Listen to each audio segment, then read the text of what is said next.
Seamus sends me a message saying, so how common's your surname? Out of like infinitesimal odds, Seamus lives in my sister's old apartment in New York, which was a complete coincidence. Yeah. One of those coincidences that just sort of makes it feel like it has to happen, that this makes sense.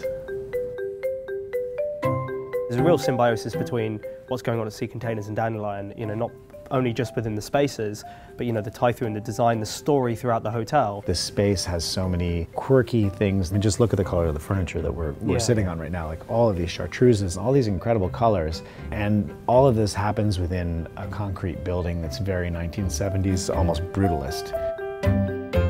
I really wanted the food visually to have an element of that, where there's some bright colors that are taken out of context, whether it's with the plateware, whether it's with the ingredients that we're using. I wanted it to be bright and vibrant. So that was kind of how I've tried to bring those elements that you see in the design to the table.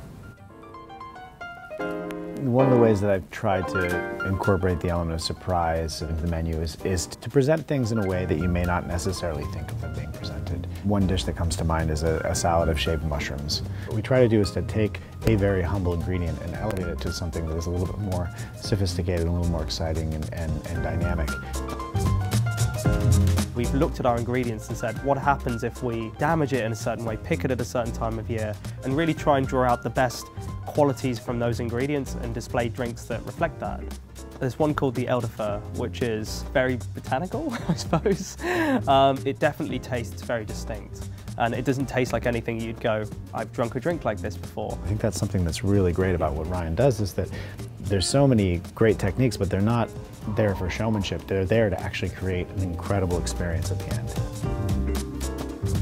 Innovation to me is about making things exciting for everybody. At its heart, it's quite simple. It mirrors a lot of Seamus' approach to the food. I think of the table, and I've said this before, as being kind of community distilled.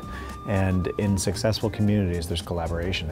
And I think in a good meal, there's collaboration in that you've got to try this and have a bite of this and share this. And it kind of all comes together. And of course, the booze is the lubrication that makes it all happen with good conversation. So that's really, really important. I don't like hard stops, that this is the guest's experience and this is where all the work happens to make the guest experience happen. Being able to see the theater of it is really important to the social experience of drinking and eating. Having that honesty about what we're doing is key.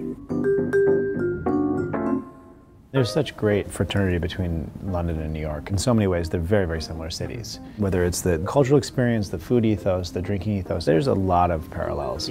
I'm very excited to see how it's received by the London dining public and to see what people think. It's good, honest food that hopefully people will really enjoy.